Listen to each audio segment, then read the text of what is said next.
Prime Minister Narendra Modi today launched India's vaccination drive, which is the world's largest inoculation exercise. The Prime Minister paid an emotional tribute to scientists and healthcare workers who were at the forefront of the COVID battle.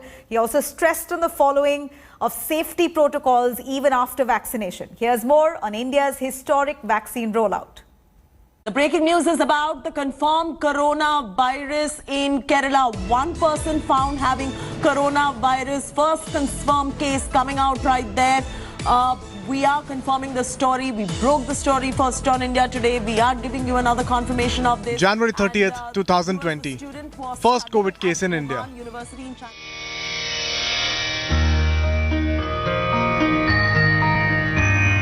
सर्वे भवन्तु सुखिनः सर्वे सन्तु निरामयाः सर्वे भवन्तु सुखिनः सर्वे सन्तु निरामयाः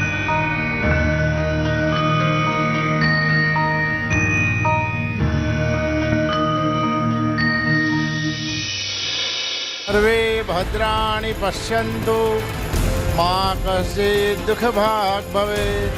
Now, in a record 352 days, India has begun its vaccination drive, the biggest in the world. Armed with two indigenous vaccines, Covaxin and Covishield, Prime Minister Modi inaugurated the mission. आज के दिन का पूरे देश को बेसब्री से इंतजार रहा है.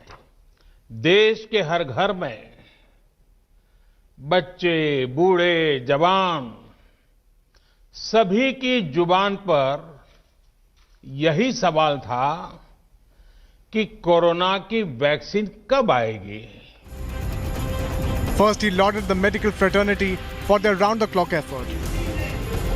आज वो वैज्ञानिक, वैक्सीन रिसर्च से जुड़े अनेकों लोग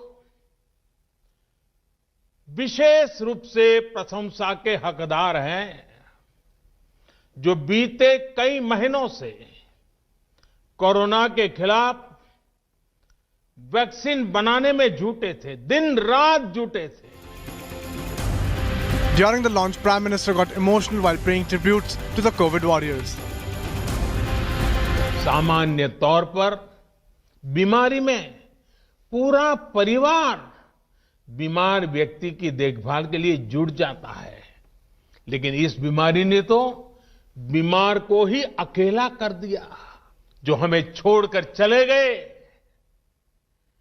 उनको परंपरा के मुताबिक वो विदाई भी नहीं मिल सकी जिसके वो हकदार थे. जितना हम उस समय के बारे में सोचते हैं, मन सिहर जाता है. Prime Minister, while lauding this historic day, he cautioned the public not to lower their guard. इस तरह धैर्य के साथ आपने कोरोना का मुकाबला किया, वैसे ही धैर्य अब वैक्सीनेशन के समय भी दिखाना है. साथियों, इतिहास में इस प्रकार का और इतने बड़े स्तर का टीकाकरण अभियान पहले कभी नहीं चलाया गया है. The Prime Minister also stressed that people should not fall for propaganda over vaccine. हमारे वैज्ञानिक, हमारे एक्सपर्ट्स जब दोनों मेड इन इंडिया वैक्सीन की सुरक्षा और प्रभाव को लेकर आश्वस्त हुए, तभी उन्होंने इसके इमरजेंसी उपयोग की अनुमति दी है. इसलिए देशवासियों को किसी भी तरह के प्रोपेगेंडा, अफवाहें, दुष्प्रचार से बचकर रहना है. Prime Minister also highlighted how India has become Atmanirbhar in its pandemic fight.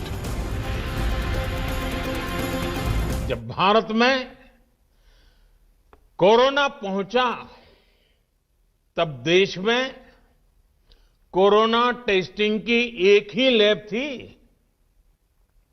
हमने अपने सामर्थ्य पर विश्वास रखा और आज 2300 से ज्यादा लैब्स का नेटवर्क हमारे पास है। आत्मविश्वास और आत्मनिर्भरता की इसी ताकत को हमें टीकाकरण के इस दौर में भी सशक्त कर रहा है। Modi coined a new mantra as India moves from pandemic to protection. अब हमें नया प्रण लेना है। दवाई भी, कड़ाई भी। दवाई भी, कड़ाई भी। 3 crore people will be vaccinated in the first phase and government plans to inoculate 30 crore in the next. दुनिया के 100 से भी ज्यादा ऐसे देश हैं जिनकी संख्या 3 करोड़ से कम है और भारत वैक्सीनेशन के अपने पहले चरण में ही 3 करोड़ लोगों का टीकाकरण कर रहा है। दूसरे चरण में हमें इसको 30 करोड़ की संख्या तक ले जाना है। Prime Minister Narendra Modi also launched a CoWIN app which will be used for registration and tracking of vaccine beneficiaries. Bureau Report, India Today. And as India rolled out the COVID vaccination program, a massive war of words erupted between the government and the Congress over vaccine efficacy. Health Minister Harshvardhan accused the Congress of spreading mistrust after party MP Manish Tiwari questioned the centre over safety of the COVID-19 shots. Here's our report on that. A historic moment in India's fight against coronavirus. The first jab administered a year after the outbreak of the pandemic. But as India celebrates the vaccination launch, politics can never be far behind. Hours after Prime Minister Narendra Modi rolled out the vaccination drive, the opposition Congress once again raised objections over the approved vaccines. Its party MP Manish Tiwari asked why didn't BJP ministers and government functionaries take the COVID jab.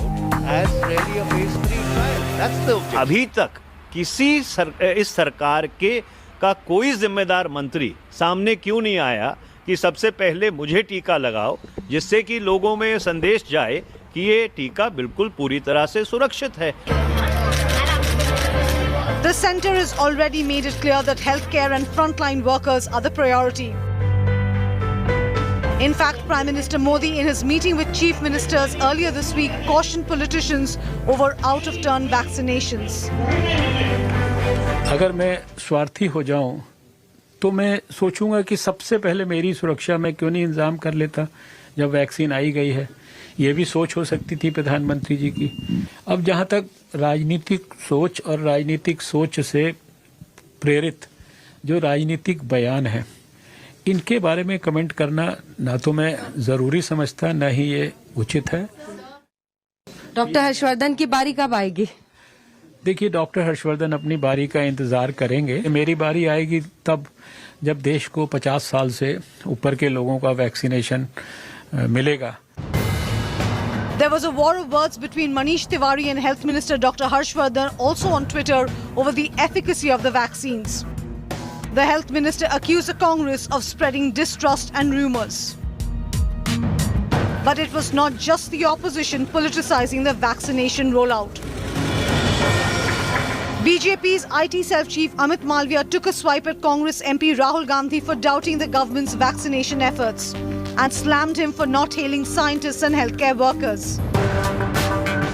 While political war of words has become a routine affair, but a sensitive issue like COVID vaccine should be left to scientists and doctors who have given a thumbs up to India's antidotes.